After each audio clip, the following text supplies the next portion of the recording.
Today I want to go over your assignment with you for this week. Now, last week you were learning about Sequoia, who was a very interesting historical figure, a Native American who helped to create the written language for his people to help preserve their stories and the education and history of the tribe and allow people to communicate with each other in a way they'd never been able to do before. Now, in following along with that idea and that theme, we are now going to think about our story and an event in our life. So, I'm going to go over the directions. I'm going to read through all of this and help to explain it along the way. Please remember that if you have any questions whatsoever, you can always email me. You can join me at my office hours, which are on Tuesday and on Friday. Um, and I hope these instructions help. So, directions. Please watch the video instructions for this assignment. That's what you're watching right now if you're listening to this. I want you to read through these questions and make sure that you understand what they are asking, but do not answer them right away. So, the first thing you're going to do is to read through these questions, but you're not going to answer them right away. Then, and I'll read through these questions in a bit. Then I want you to think about an event that does not have to be the most significant event in your life. In fact, I recommend that it's not the most significant event in your life, but it's something that you always remember. And it should be something that is school appropriate and that is appropriate to share with other people. Um, this event must have been witnessed by someone else in your household. And the reason for this is because you were going to be interviewing someone in your household. Yes, I I would prefer that it's someone in your household. You can do a video chat and record an interview with someone outside of your household, like a grandparent or so, or a friend or someone else like that. But I think for the purposes of this event and this year and this time, let's make it easy for ourselves and make it someone within your household. Once you've identified that event, I want you to listen to this song. And this song is Ludwiko Ainati. I play him for you all the time. He's a wonderful musician. He helps me to think. And that's why all these studies show that if you're listening, it can help to music, especially without words. No music with words; they will distract you. It can help you to think and center on this story that you were wanting to recall and record. Um, but I don't want you to be distracted. Please don't go on and watch the video. It's a very beautiful video. Watch it afterwards. Don't get distracted. So you can play this and come back to your assignment when you're ready, but don't play it until you've done that first step. Remember, um, and read through the questions once again. And I want you to think about every possible detail of this event. So you've chosen this event when you broke your arm, and you are have decided, okay, I'm going to do the event is when I broke my arm. I'm going to read through all of these questions, read through them all. Okay, I'm going to play this song. And I'm going to close my eyes and think about this event, and then look at each one of these questions and think about this event. What do you remember about the event, and how was the weather that day? Describe it in full detail. What was the time of year, the time of day? Close my eyes. Oh, I remember it was in the summer. The school year was just beginning, and it wasn't quite fall yet. And I was on the football team in high school. And it was a warm day, warming up. It was a pretty cold morning, but it was warming up. It was in August, very, very beginning of August. And now I'm going to look at this next question. Describe in full detail. Now, notice I haven't written anything down yet because we're not to that point yet. We're just thinking about all of this. Describe in full detail how the location looked, sounded, smelled, felt, etc. Oh my gosh. Okay. My football team, our field was down below the high school, and you had to walk down this really steep hill to get there. And it's a green field and that smell of freshly cut grass. I always remember that, but covered in dew. And there was a cyclone chain link fence all the way around the field. The field was not that great of a field. It had a big hump in the middle. So if you were standing on either side, someone was on one sideline and you were on the other, you wouldn't be able to see their entire body. You would only probably see from their waist up because it was an unlevel field, which is pretty funny. We were right next to it. It was right next to a pretty busy road, so I remember hearing all the cars go by.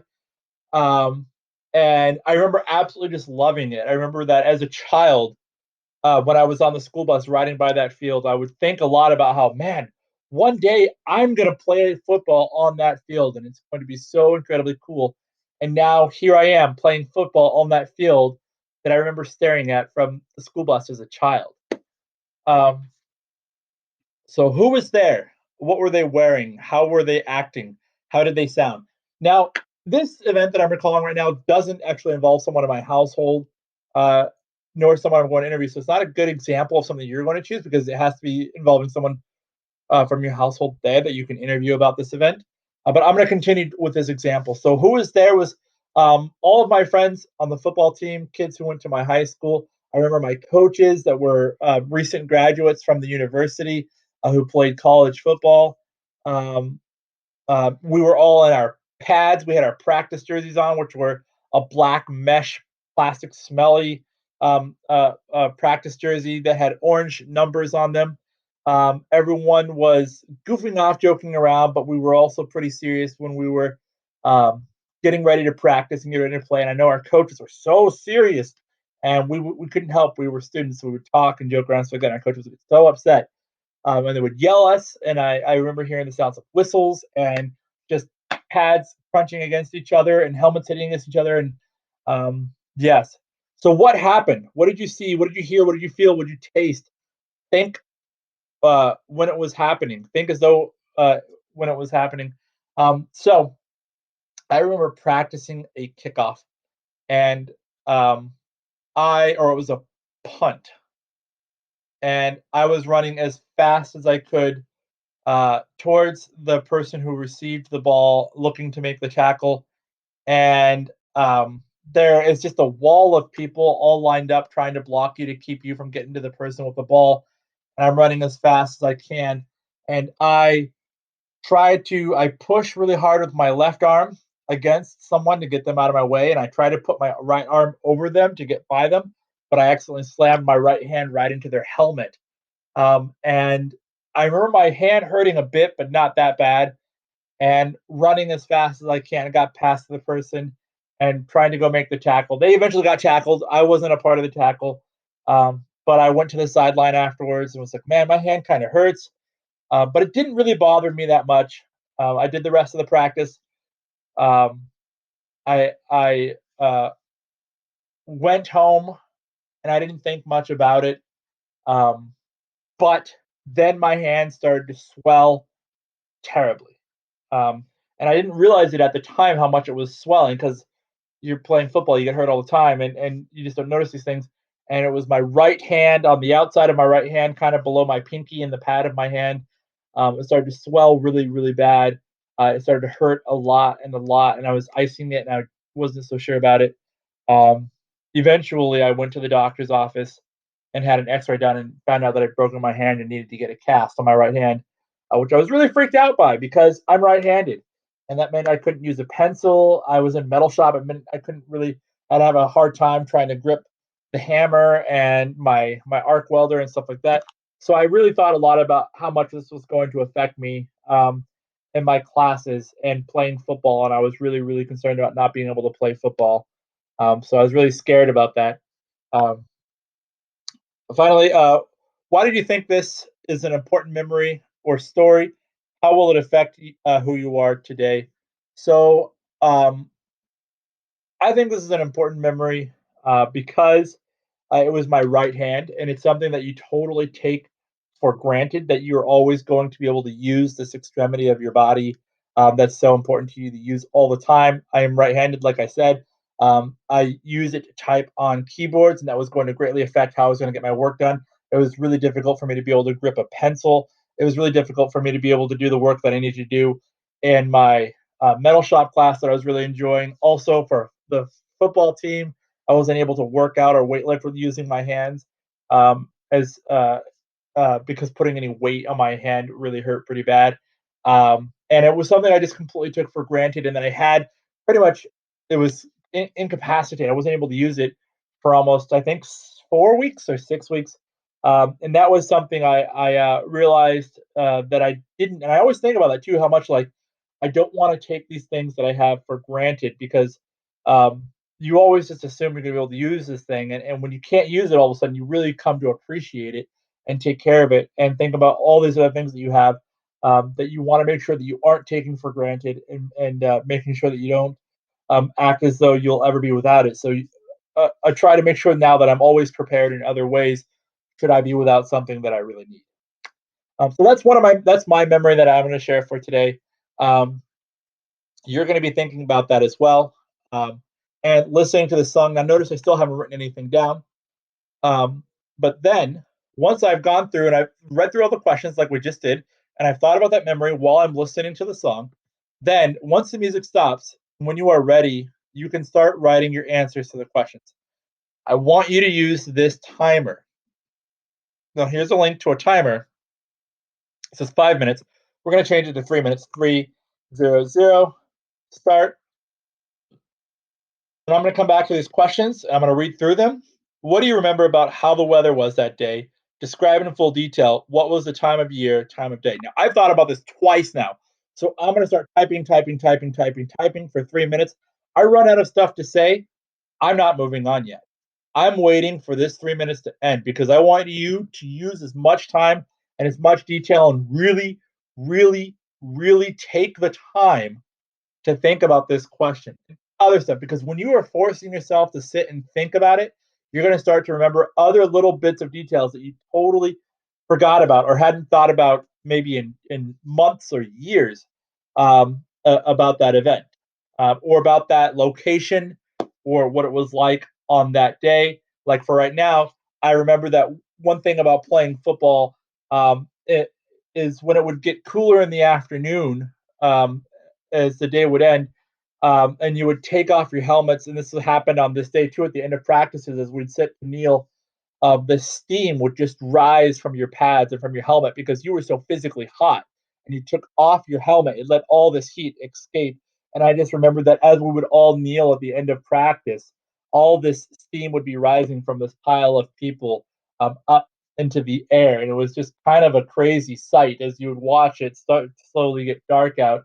Um, and so these are the kinds of things that you start to recall as you are giving yourself more time to think about this event. Now I'm going to stop this. You're going to keep going until this stops.